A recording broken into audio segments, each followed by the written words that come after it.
because we publish, beloved. Hello, how are you, Stephen Underwood? I am fantastic. How are you, Dr. Jen Jackson? Listen, a little formal. I'm just really excited. I love talking to Black folks. I just told you about Black folks and books, but this book, Forever for the Culture, I am so impressed by you. I want to tell you right now, there's so much information in here about how our present cultural moment has come to be.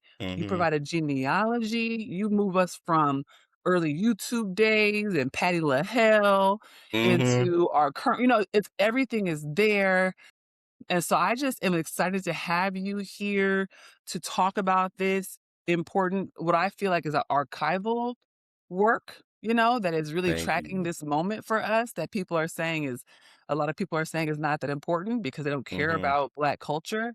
So I just want to thank you for the book and then also ask you, tell me about yourself. How did we get here? What made you write a book about the culture? Well, originally it was pitched as a column, right? I wanted to find a way for me to make money every month because I did not have like a job that was paying me anything at all. But also I really noticed that in talking about the Vine era and so much about social media, it never really gets a limelight or people paying attention to it as if it's this important thing. And then I talked to my mentor at the time, Teron Moore, about it. He was the VP over at MTV News, and I sent the pitch to him. I was like, "Yeah, I have this full idea about what I want to do." I had this, like, approach of, like, maybe it might be, like, a little travel Mm, journalism thing to it. Maybe I might be able to just, like, go places and talk to other people, or it might just be digital in and of itself. And he was like, "Steven, this is a book."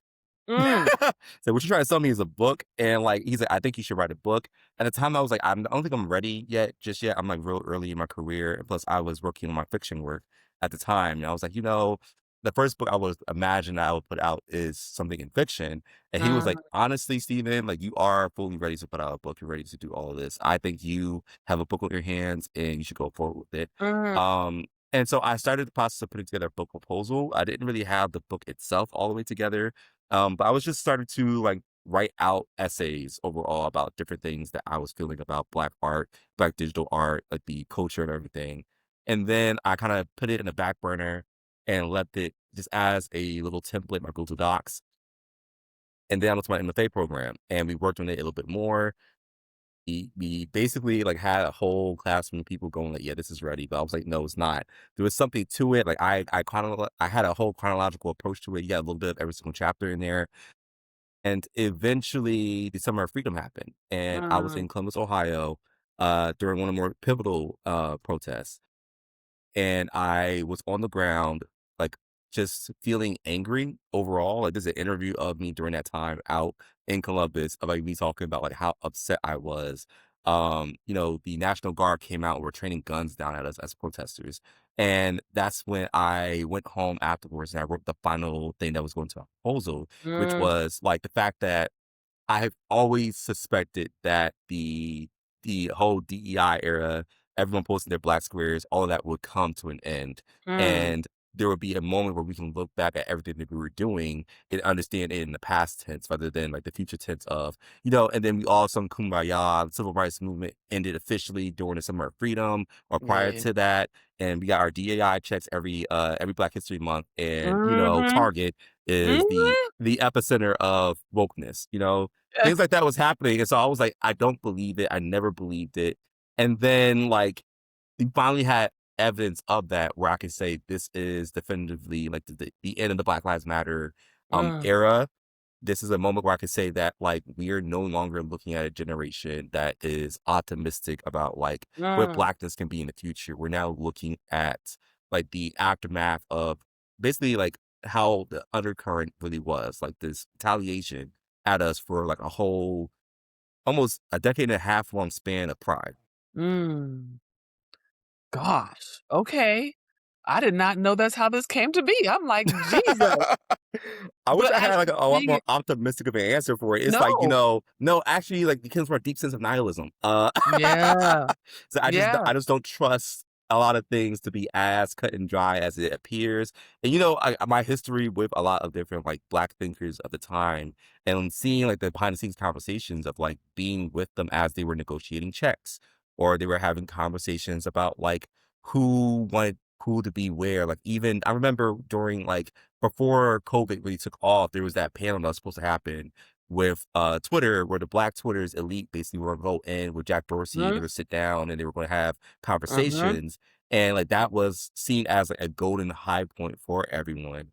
And I mhm. remember behind the scenes of that just kind of going away and no one ever bringing it back. Yeah, And like, what does that mean? What did that mean to me that like the lip service of like blackness on the yeah, front street versus what we were seeing behind the scenes? It yeah. it always just felt like it would come to an end. And I was like, there's a lot of different ways I can have this conversation. There's a lot of different ways I could approach it.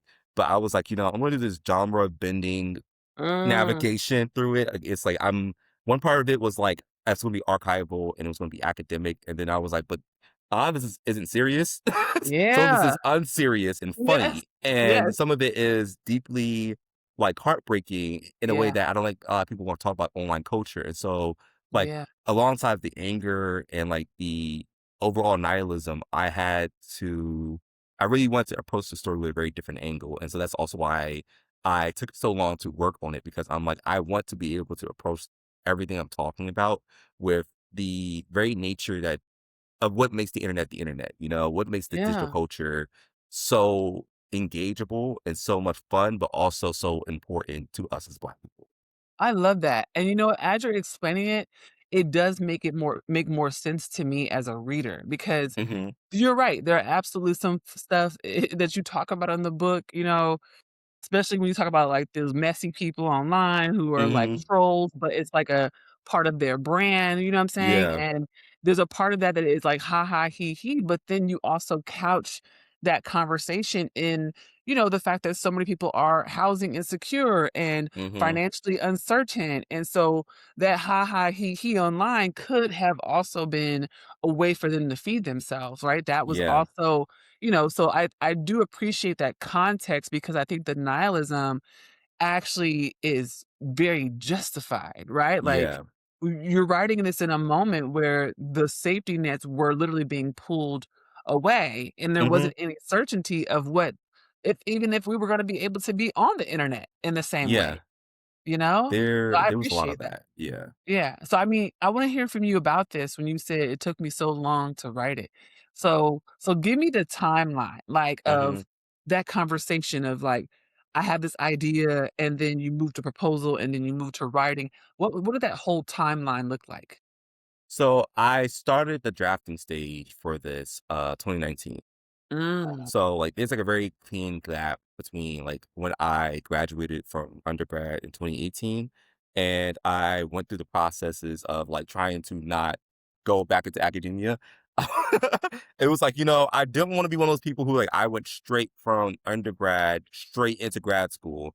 I took a little buffer period. I was like, I wanna see what the real world is like. I wanna see what I'm like yeah, as a writer when I don't have the safety net of academia. I'm happy I did. I had a lot of classmates who defined themselves by grades rather than putting work out. And that's an easy trap to get into as a writer, but especially if you're like dealing with the great unknown that is the publishing like industry.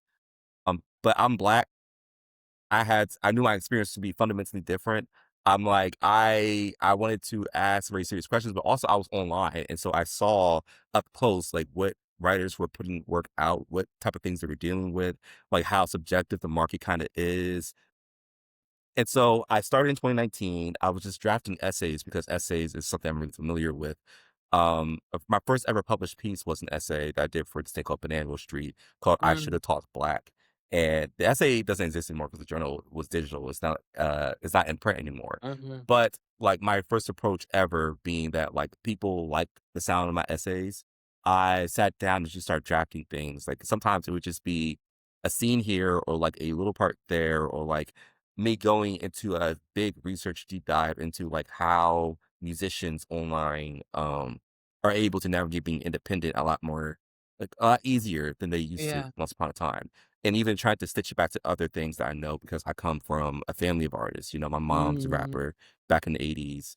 Uh Fun. female rapper, you know, her name was Sunshine. Ah, My major MCs, if anyone knows about me, you know, I post my mom's song every once in a while because it's online on YouTube right now. I love Uh, and so, like, I have this approach to it that was, like, about blending all that together. Eventually, I had to go back to grad school, you know, it was just I spent my time out, I wrote an essay about me living in the Lower East Side, mm, kind of mhm, like, you know, really huffing it, struggling mhm, artist vibes. mhm, I was really mhm, huffing it, mhm. really struggling with it, and then I, like, kind of felt like I needed to bounce back. I did a little tenure as a community leader, uh, at a nonprofit, I won't name the business, but I was basically, like, in Long Island City, like, working in this tall like, in the Alta building, actually, the Alta building, Mm, I was inside, mhm, and I just went, like, every day hating waking up and going back to sleep, and I just went, "I'm going mm, back to college. mm. I'm done with this." And I got up, left, got into the business with that, and it was fun. You know, I went through the process of my grad school, but the entire time I was working on this individual piece, Yeah, putting it together while also working on my fiction debut, doing 2 things yeah, at once because my yeah, brain works like that. yeah. And just like enjoying the online space, I had got a blue check verification, one of the OG ones, not one of these messy type nasty little ones. This new Uh-huh. stuff, I your know. must blue check mark means nothing. Yeah, it's very weird. This moment is very weird. Yeah, It they was think that they extremely think that we weird. all have the purchased ones, and I'm like, some of us had them a long time ago. But yeah, I had it a long time ago. I had yeah, a like a person I had direct contact with on the team at Twitter who were like, are you doing anything special that we can boost out?" Like I love that's the that. relationship I had.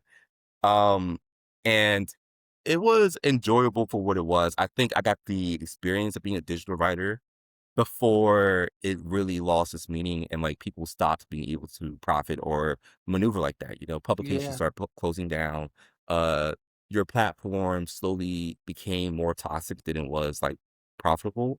yeah, Um, and I was experiencing that in real time as I was writing this out. Like even going through falling outs like with other writers and like, you yeah, know, experiencing a level of ostracization. Like I had yeah. the biggest scandal I think I had was, like, my ID magazine situation where, an editor, quote, unquote, "didn't steal my article," but Come on. had the entire lead of it in their actual article, and dealing with, like, the major backlash of me having to speak out against a company that big. I'm still Yeah. kinda blacklisted. Um, Wow. Having to deal with that and, like, kind of mixing in that energy into the essays I was writing for the book at the time, and trying to figure out where I was going, but then also, like, trying to maintain my humanity. There was a period where, like, one of the other subjects of that essay, he was going through, like, very clear ideation and me not feeling comfortable with Mm, continuing to target him as a center of those problems, but also everyone else wanted me to. wow. And like anchoring a lot of their own personal development and their own personal professional needs to how I was reacting to it. When I was like, I just don't feel comfortable. Like, this is important to me. I feel like this is an issue. I'm like actively mixing that energy into the essays I'm writing at the time. But Yeah, I'm like, I don't think any of this is worth this young black kid's life. yeah, And I'm like, he's like 21, 22, and I'm like, at the time, maybe 26, 27, and I'm like, yeah. just looking at him, I said, "I just don't think we earn anything by even targeting him." I'm like, "This is an issue with the institution." So, like, I wanna target the institution more than anything, and, like, watching the downfall of that and me realizing that on some level to the audience, it's about the spectacle and, like, the performance of rage, then more than it is about me as a Black person saying that my work was taken. And I started thinking more about, like, how that played into other Black creators at the time, other digital Black creators at the time, how Yeah. you navigate your voice, how you navigate the parasociality of so many different things Come going on. on. And I really had to sit down and, like, it that was a pivotal moment for me when writing out this book because it changed how I kinda wanted to approach Yeah. speaking with people, and so that's what led me to wanting to interview specific others, like, that's how I got access to Trey Melvin to even ask him those questions I got to ask him. Mhm. Um, that's how I got to have access to Chester Lee, like, a lot of Yeah. development came from that. Kenny Knox also who's also, close friends with some people that that situation was about. but just generally looking at the humanity of what was going on and asking the question of like, why is this so important to me? There were a lot of people who were like, you can just log off. And in the aftermath of all that, I kind of had struggled with some ideation, like Yeah. because so much of my presence was online and so much of my presence in my career as a journalist was situated in how people consumed me on that app. It started feeling like, oh yeah, well, maybe my career is over. And like within that is a very deep depression. I struggled personally with like serious ideation afterwards. Yeah. And then I got my column Wow. with Cassius, and that literally came Yes. on the day I woke up and I was at my lowest. Mm. Um, but in the midst of all of this going on, and in the midst of like developing my language for this was also the conversation that I realized a lot of people don't know what's so serious about the online space. And Yeah. like they don't see any of this as real or important. And the levels of shame that people have, especially with black people, right? Yeah. Black creators, but black people in general, and how we navigate like performing strength and Yes. how we navigate like having your power seen at least unbothered and like Yes. molested entirely by any outside force. I started having like really real reflections about like, is that an okay feeling to have? Mm. And when my editor asked me about like the openings for this book, and they were like, I think you do need to situate people into why the internet is so important because they're like, there's going to be some older people who do not grow up with the internet and don't get Mhm. what this book is actually trying to say. And believe me, I've heard of some reactions to the book where they were like, is this not misguided? Is it actually this serious? Is Wow. the internet like is a meme as important as art, true art? Wow. Wow. And in those moments, I realized that like a part of this book is about just for justifying or making the argument that because people pour their time and energy into this work, that it has a substantial importance by that merit alone. Absolutely. And so Absolutely. I wanted to build out the fullness of the internet, what it means as an astral plane, as a space for us to exist psychically, as a world where our thought exercises kind of breathe more reality than what you can even Yeah. do on your day-to-day basis. And like all that kind of got poured into the book. And then by the end of it, you know, 2023, actually I think it was about 2022, rolls around. We had shopped the book to a few publishers. We had gone like on sale for like a year. And then eventually Beacon Press stepped in and we had the meeting. And after the first meeting, my editor looked at me and goes, "Do you know I follow you on Twitter?" She said, "I Oh my followed you for god. years." Oh my She was like, gosh. I have followed you for years. I've seen you for years." Wow. And she really went to bat. Like she operated as very much a young person in the room, looking at a bunch of older people going like, you don't understand how important this book is. Yeah. And I think eventually everyone caught on. And I think kind of feel like the moment where everyone in the room on team of Beacon went, oh no, yeah, actually we have something that we didn't know we needed to have on the roster, but Yeah. I'm happy we have it now. Yeah. Because we had a lot more books that popped up, like, around now of Yeah. people talking about the internet.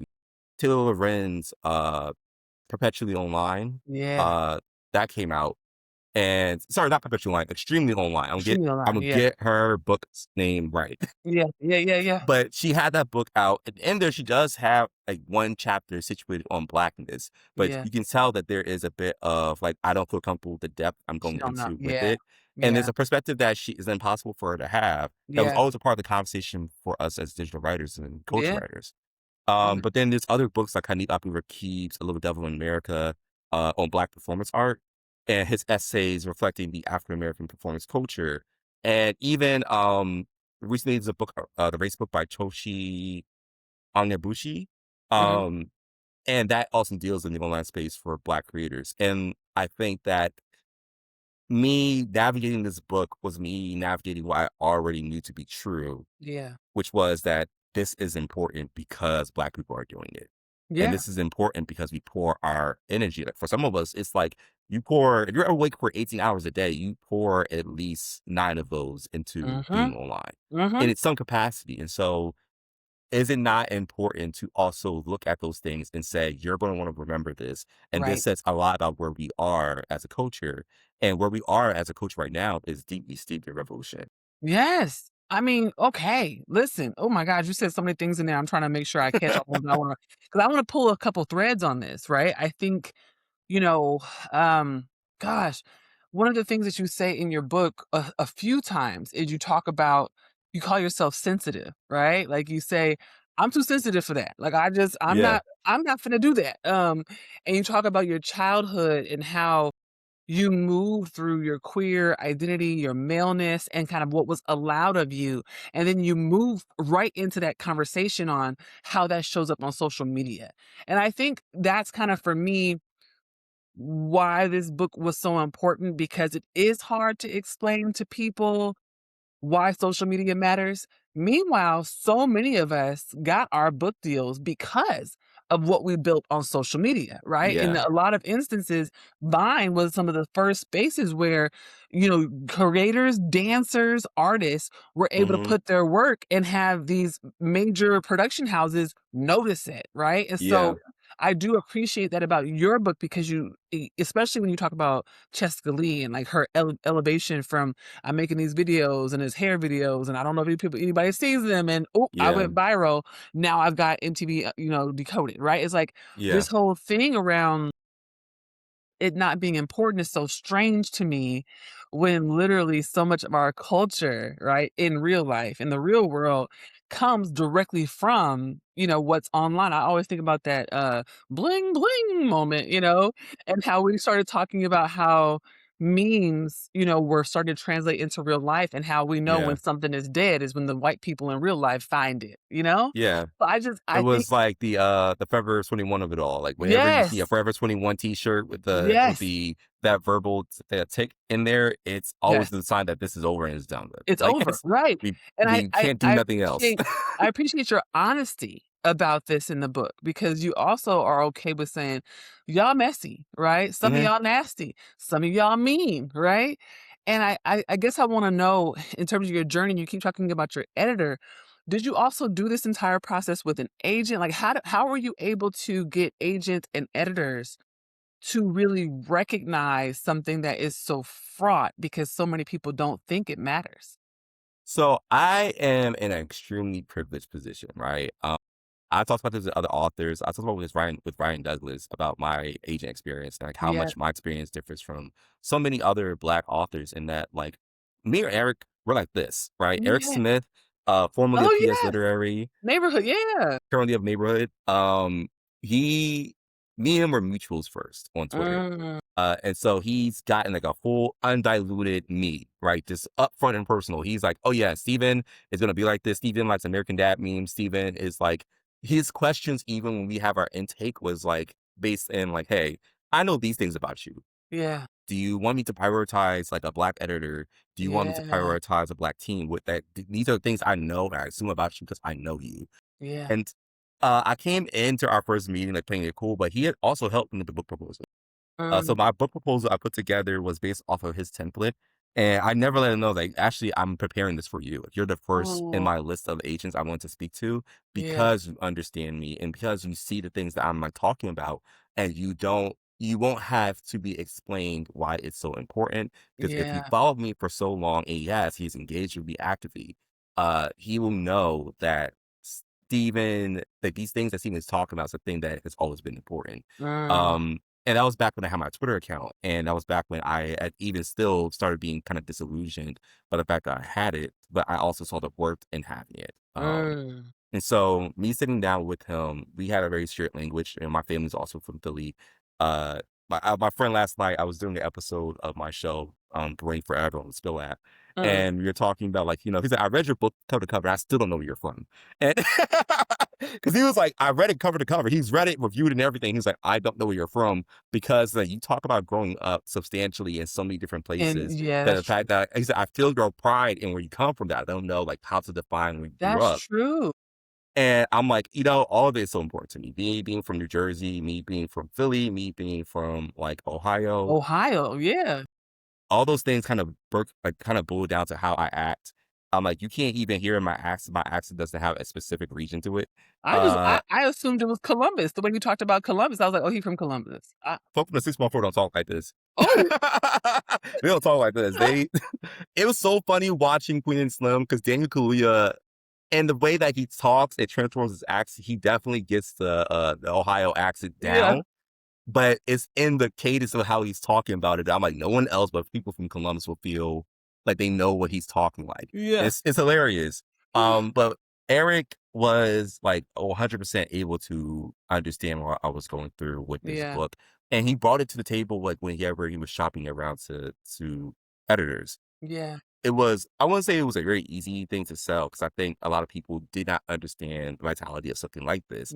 But yeah. then as we were going through the process, as we were shopping around, really championed it, even when I wasn't in the room, which was the important thing I Mm, was worried about. I was worried about like, hey, trying to sell this as an academic book is not yeah, going to be it. Because there's some people who try to tackle it as like, oh yeah, is this like can we make this more commercially academic? And I was like, mm, no, because like A, I don't believe in doing that. B, I learned about journalistic memoir when I was in grad school, and I was like, Joan Didion, she gets to get away with it, but you don't see a lot of black authors being that's able to true, navigate this. that's true. And so I'm like, we need to the space I want to have here is I understand that this is going to be a lot of firsts, but once we make a claim for it, it's going to be important.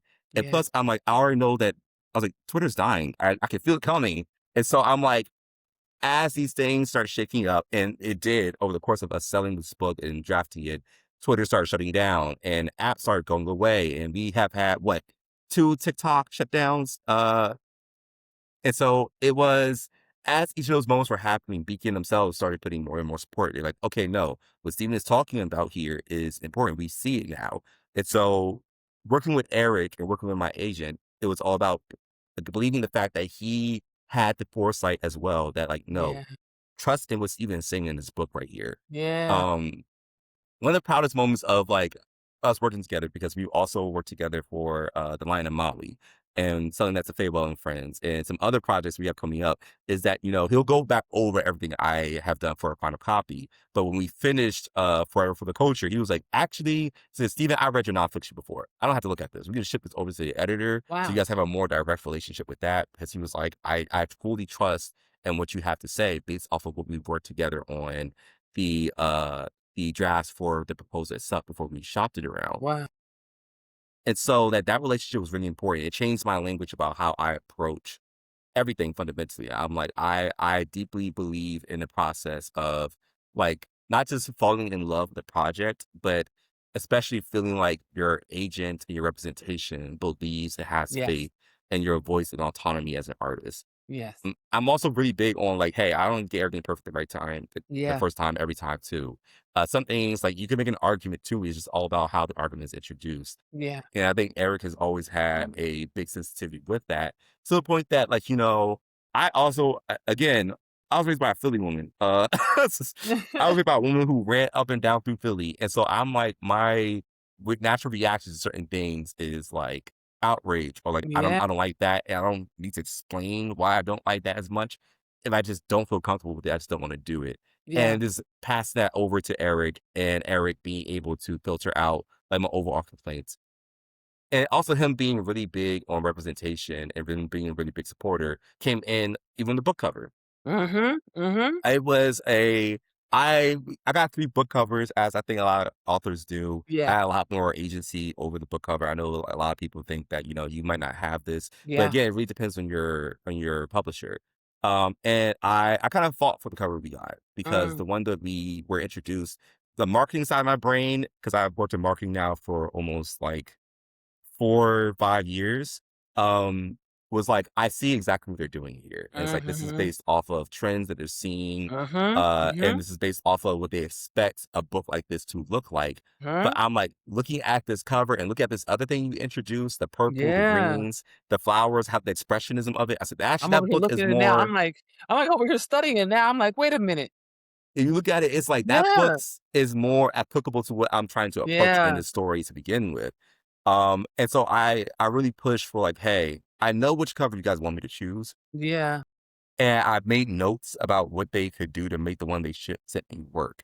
But I was like, yeah, this is the cover we should go with. this is the cover that will work. This is the cover that will pop on a table. And this is most Mm. importantly the cover that will sell people the overall ambience of the story that I was going for. Eric agreed. We went in together with it.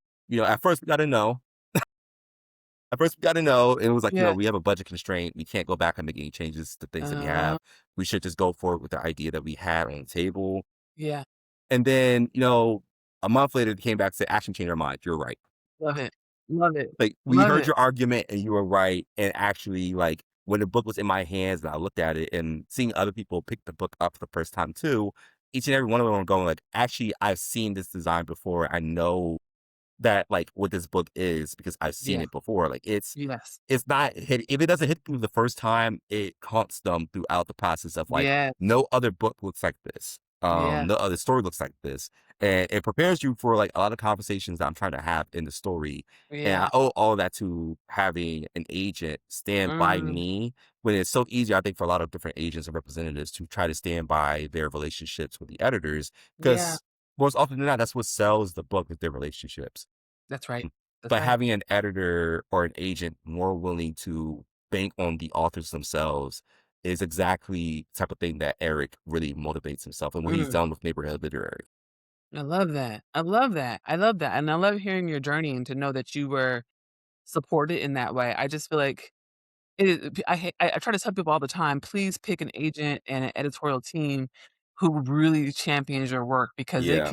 it will change everything if you don't have that. So I'm really happy you had that. I wanna hear more about the process after you sold the book and Mhm. you got the book deal and then you got to the book release. What was that like? Because at that point, the book's written, and you're figuring out the cover and all this. When you got to the editorial team, it sounds like there was some pushback on the cover, but what about everything else, right? You have to start thinking about book tours and where you're gonna be situated and who you wanna be in front of. How did you navigate that process? So a lot of it kind of banked on this. This is a difficult part about me deleting my Twitter account. I think within the plus side of banking on me was the fact that I had a Twitter account that had not just 10,000 followers, but it was the quality of followers I had and the access to certain like publishers. So when I decided to delete it before Yeah, the book is out, yeah, before we even had a cover for me to unveil, yeah, um, think it did do a lot for us to us as, like, publicity and the overall yeah, tour. yeah, Beacon is a small publisher, yeah, they're not one of the big wigs. They do a lot of prestige work, yeah, and they do a lot of good work, but, most often not doing good work doesn't always turn into, like, X amount of profitability. yeah. So they were like, "We can't send you on a national book tour or, like, even a Mm, regional one. And if mm, you were to go those places, we can, like, call ahead of time for you and see if we can set things up while you're out there." But they're like, "We're gonna probably keep it local." And I'm mm. situated in LA, not really known for its book tours and No. coffee Yeah, houses and the culture of, like, yeah, high turnarounds.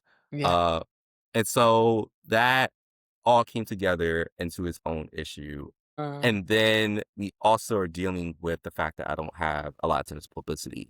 mm, It's been funny. I was at a NABJ LA, National Association of Black Journalists.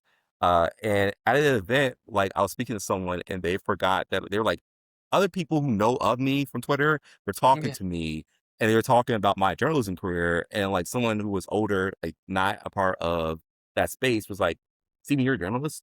And I was like, "Yeah, what did you think I was?" He said, "I just thought that you were." I said, "I know you're creative, like a writer, but I didn't know that you were a journalist." I say, "No, this is like," they're like, "Where were you a part of?" I was yeah, independent.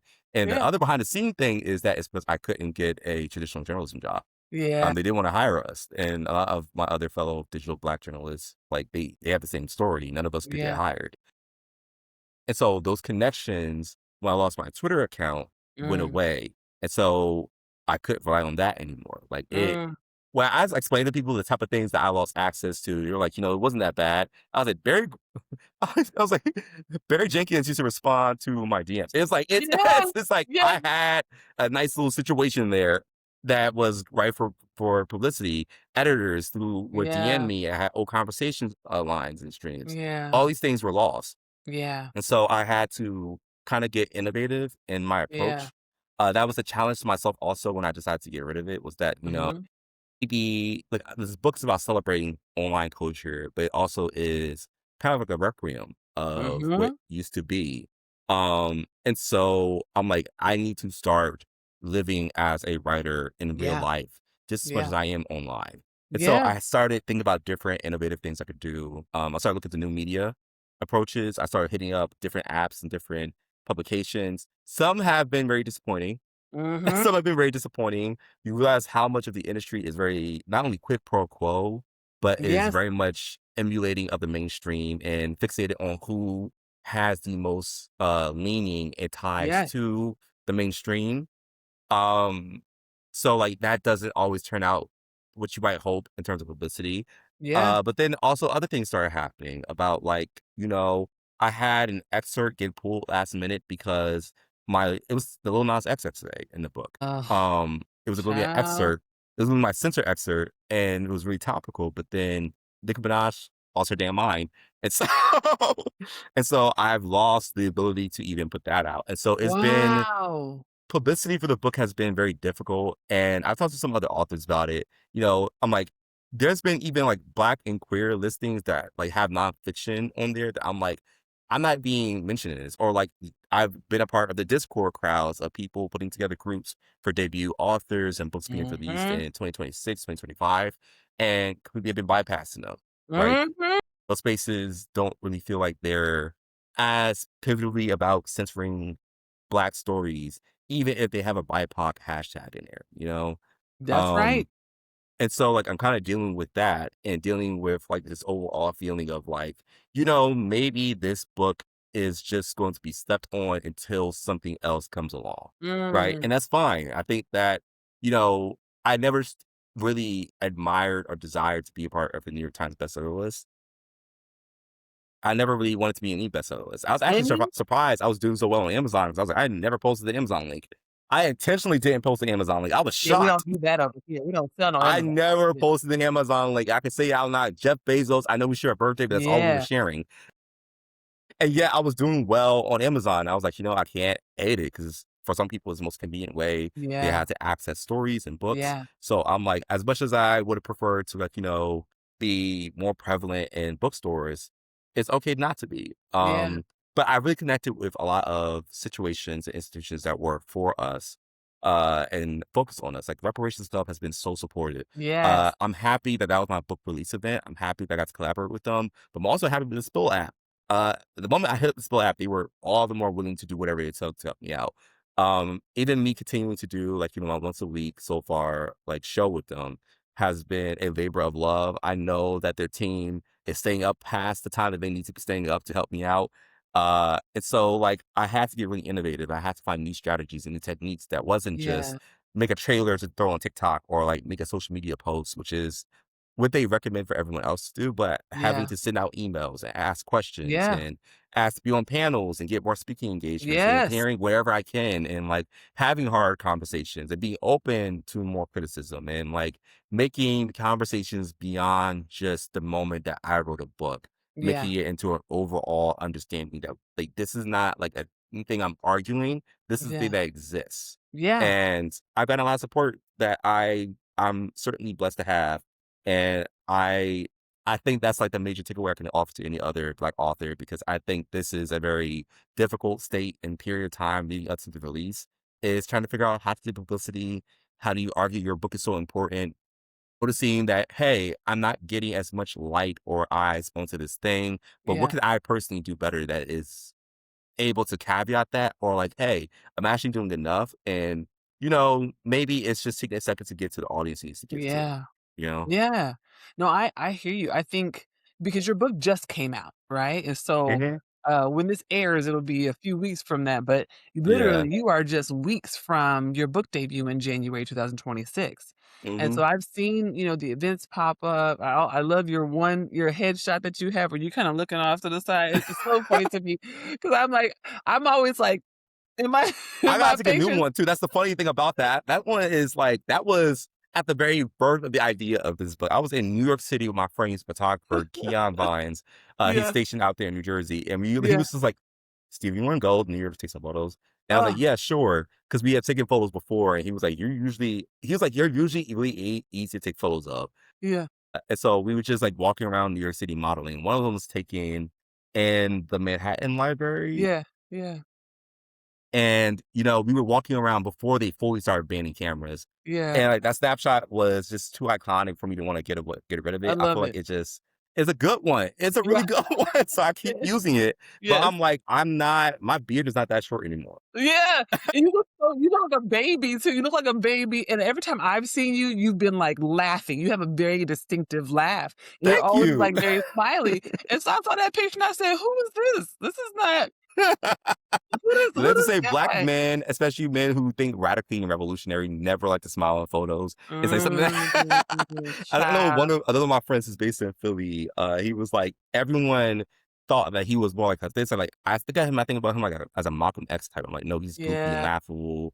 I'm like, it's like one of those moments I thought I wish Malcolm X had more photos out of him smiling and Mm. laughing because I think there is an argument being made about intellectualism and black men. When in fact I don't like being serious at all. I hate it. It's I like love that, and you say it in the book too, you're like, "I love unserious shit." I like it's my I am favorite. chaotic and I enjoy a meme. Like last night, I was talking with Michael Trey Randall, who is the person who's responsible for the African American heritage flag being digitized. Yeah. So that red, black, and gold flag you might see, like, Mon Leo's doing her sexy salon music video, her nails, she has the junk Yeah. nails of the African American heritage flag. The flag is Yes. everywhere. You can notice that there's a distinct difference to that flag to how it's traditionally looks, and that's because Yeah. those are copies of Michael Trey Randall's flag. And I brought him on to have a conversation about that, talking about the flag, its importance, its relevance as, he's a graphic designer, but he's also a black anthropologist. Yeah. He has a master's degree. We were talking about it. And then we just got on the subject of, I was like, do you think Kalani's black? And we just went on a Oh, tangent. no. I was like, she never says it. And so I'm like, but everyone seems to think that she is. But I'm like, I have not seen any source indicate that she has said it. And so let's get into it. Let's talk about Oh, it was just a no. fun little messy conversation. I'm like, it's like I'm not invalidating Afro Latinos as an identifier. It's just that Cardi B at one point did say that she was black, so it makes That's more right. sense for people to say That's that. right. But I'm not. It was like we were going on a tangent, and I'm like, that's a fun conversation I prefer to have. I play Yeah. Dungeons and Dragons with Oh, my friends. come on, me too. I love it. I'm everything nerd based. I have a DC comic coming Yes. out soon. I'm like, I do nerd stuff. You can find me at San Diego Comic Con nearly every single year. Yes. I'm going to DreamCon in a few months. It's going to be Come on. fun. But I'm like, I don't like being too serious. I even have a quote saying that I don't feel like intelligence is a virtue. I think it's a skill. I think people can honor it, and that it's a pursuit that people need to dedicate themselves to for you to really show up. Like, there's a reason why I can ramble off Black history facts uh, spontaneously. Is because I'm constantly reading and updating the knowledge that I have. But I feel like wisdom is actually what people should be seen as a virtue because the smartest people I know kind of just don't make good decisions.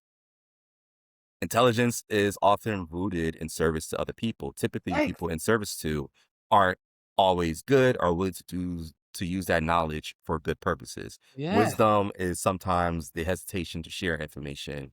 Wisdom is sometimes the awareness of how you share information. Uh, I just used the definition in the word with the word. That wasn't I don't very care, you wise. preaching. Whatever Uh, you say, it's speaking to me on today, so I'm not mad at it. I think you are absolutely right, and I think that's one of the things I enjoy about your writing is that Thank you. you hold the intellectual right alongside the unserious and the whimsy. Because Hmm. I would be sitting there and I'm in the car and I'm like, it's like a deep moment, and I have to ask you this, are you neurodivergent? Extremely. Okay. Because because it's like you will go down the rabbit hole and I'm with you, and I'm like, "Oh, this is some deep knowledge, I had no idea." And then immediately it's like, "But I'm also a messy bitch, so I'm not having that shit." I'm like, "Oh," it's just Yeah, like fundamentally. I love it. I love that about your writing. I love it because it's so personal and intimate, and it's so Yeah. black. It's a black thing, like, that's what we I feel like do. that's an extremely black thing. I feel Yeah, like being able to understand that, like, the wisest, smartest person in the room is probably the person on the front stoop with you cracking a joke, that's right? right. That's right. It's, if I was were, compare it to Boondocks, is the fact that Granddad is also his own foil. while Yes. also a source of deep wisdom. And like Brilliant. there's a Yes. duality to it. I'm like, Yes. you gotta tell people like you guys know that Huey's a joke, right? Like he takes himself too seriously, and that's the joke about Huey. He plays the straight man, but like also he is also deeply, deeply uncomfortable with himself, Insecure. Yes. insecure. He actually deeply wants to fit in with other black people, but he can't. And so he intellectualizes things that probably on some level shouldn't be. Um, he thinks too deeply, and therefore he is not able to connect with the humanity of what's going on, even his own humanity. It's the struggle of the black intellectual, and that's the humor of what's going on with me. Sometimes I'm like, I don't want to be so smart that I am divorced from like my Yes. humanity Out and of my touch. community. And that's sometimes the purpose of institutional like intelligence is Yeah. to alienate you from the means, the people who your intelligence can most help Mm. and serve. Come on. Oh, I love this podcast. I love nerdy black people. So we're coming to the end. I have a few questions left, but just thinking about your journey that you've now shared with us, and I'm hearing that you're also working on fiction work as well. Mhm. I would love to hear from you, if there were any surprises that you have encountered along this journey, things you thought you knew that you did not know. Um, there are a few things, right? And I think how I approached this industry has always been from the point of view of someone whose family has historically been a part of it. I'm like, sometimes I feel bad for Eric where he gives me news and he's like, "Your head." Like, he's like, usually it's the moment people start screaming and crying on the phone. I was Yeah. like, I'll do that when the work is done. Yeah. Real Capricorn energy about it. I'm like, I don't even deserve Yeah. this. But I think that, how much networking is actually involved with being a professional artist. Um, I know a lot of writers like they bend towards isolation and staying indoors, but you do have to get outside. I said this to my roommate Morgan Hampton, who is a DC Comics writer. Yeah. He just dropped a milestone book called The Dakota Incident, and Wow. it's brilliant. I love so much of his work and what he's done Yeah. so far, and how much he fought for that book. Yeah. Um, but, we were having a conversation about like, he said, I'm now realizing I need to go outside more. I need to go to the after hours events too. I Yeah. need to be seen and having conversations and like Yes. showing who I Yes. am beyond just my talent because Yes. my personal quote is that like talent will keep you in the room, but who you are will get you in there. Yeah. Yeah. It's so like it takes both levels of skill to be able to thrive as an artist. I'm a D&D player, bards, charisma stat. Come on. It's a charisma Listen, stat. So I'm always an elf cleric, and I'm always in the corner scared. That's very much my identity in real life. I'm always like, "Oh, no, not another fight, y'all. but I by got faith some we get healing through it. potion." But no, it's a charisma stat, and it shows off in real life. You have to talk to people. Yeah. You have to It's true. engage. You have to be a good community member. It's also a It's big thing. true. It's not just think about quid pro quo. It's like how can you most show up for something you truly do want to show up for. Um, but it's also holding yourself accountable. It's like, I think a lot of, especially people who aren't looking into literature as a career. I know a lot of authors pop in because they're screenwriters and they're hoping to get that TV and film deal out of the IP that exists. And I say, literature is an art form in itself, right? Yes. It has a culture, and that culture is brutal. That's right. It's brutally honest, and they don't hesitate to tell you the truth. And Yeah. sometimes like if you're noticing that you're not being fully embraced by it, that means Mhm. there's a lot more work you need to do to give back to that Mhm. community. Because that community, at the end of the day, like a lot of the more serious, powerful people, they aren't in a Barnes and Noble probably. That's They're right. probably not in looking at their Amazon stats. They're looking at Yeah. a trade book and how they're performing in that. They're having dialogues with people who absolutely hated their work, and they're talking to them as close friends. Literature and literati exists in a hemisphere of like everyone knows that this art form is almost 800 years old. This industry is the oldest one in our civilization right now, right? And so it will outlive each and every one of us. And so you having a New York Times bestseller and a film and TV deal that's going to be really lucrative means very little to it. And so you might Yeah. as well come into the community and be willing to give back to it. And that's a Yes, huge part of what's going on here. Make friends with other authors, other writers, have conversations with them, show up for them during their book release that's events, right. go That's do things with them that have nothing to do with books, that's right. talk with them, be a part of the Whisper Network. If this is a That's bookstore event right. that you should avoid, That's right. That's or like right. let them know, like, hey, you don't have to set up the chairs yourself. Uh, do Listen. that and be a good person and show Yeah, up and find a way to give back also. Like I'm really big on yeah, this mentorship. Like, but yeah, that aspect, the interpersonal, is a huge part of being an author and being a writer. And I have always been like a big, heavy hearted, sensitive folk. Like I want to give to people, I want to help people, I want to be yeah, around people. Uh, yeah, and I also very much am, I don't want to talk unless I'm asked to talk, but I yeah, learned that, like, it's actually important for me to make my presence be known. Like, very I much. can't just be in the shadows of the room. I have to step into the spotlight.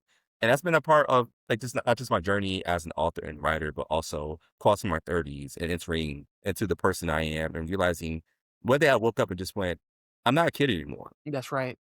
That's right. I made my wildest dreams come true by sheer force of will. I'm a Yeah, lot more impressive and powerful than I ever thought I could be, and that's just a thing that I see in myself. And also, like, the thing I keep expecting other people to give to me, I have to give to myself. that's right. Um, and accepting that is how I learned to accept that I need to make my presence be known. I should walk into a room and not be afraid to speak. Mm, I can walk up and talk about my book. And it's not like just a I did a thing, touch my fingers touching together thing. It's actually I have some level of anointing and it's hard to do, but I also want to see other people do it. I think that, I infamously have a whole line in there about how much I hate Black excellence. I know. Uh, I don't like it, but I'm like, I hate it because I don't see what I did as extraordinary, not because Mm, it's not a good thing or important thing I did. It's mm, because I don't feel comfortable sleeping as long as everyone else doesn't doesn't know have that they access. can do it. Yes. Making that space Yeah. available, and a part of that is being present in the room and being a part of the community and being a force that people look at and go, not, oh, I know Stephen Underwood by his name in the book. I know Mm, Stephen Underwood because, he's a hoot and a holler and he might cheat at a card game. come on. I love that. I think you are so right. I think you are so spot on, and this is something for me as a person who's also very neurodivergent, and I have social anxiety, so I can do this in my house, Yeah. but when it was time to go outside, I was like, "Oh my," I had to go to therapy. I was like, "Hello, Mm, therapist, I have a book tour. What do I do?" Like, I had to really prepare myself to go out in public and yeah. speak to people about this because it's a very different set of tools and Yeah. strategies around how we show up. And I think, what I appreciate about what you're saying also is that, even in writing in your book, you talk about how that's always going to be different when you're black, right? Yeah. That's always going to be different when you're black and especially when you're queer, right? And Yeah. so Camille U. Adams, I was interviewing her the other day and she referred to it as literary citizenship. And I Yeah. said, "Oof." I said, "I'm keeping that one." Like, I'm keeping that one. I think you are absolutely right about that. So, if there's one thing that you have learned in this process that you would like to impart to other new Black and queer authors, what would that one thing be? Your story is a lot more worthy than you think. And even if a bunch of people say no, the fact that you thought of it is be okay to put it out. Give yourself the right to ownership before you give it to someone else. I think that would, if even if there's 10,000 people knocking your door for your story, know that you decide how it shows up at the end of the day. And no one else gives you validity to be an author. No one else gives you validity to be a writer. No one can own art, period. And Mhm. so do it from a selfish place. Be a selfish person. Be as egotistical as your family has probably whispered you are or told you. And that's why you deeply feel insecure about it. Yeah. Take up the space. It's literally you were writing fanfic at one point. Just do it. Yeah.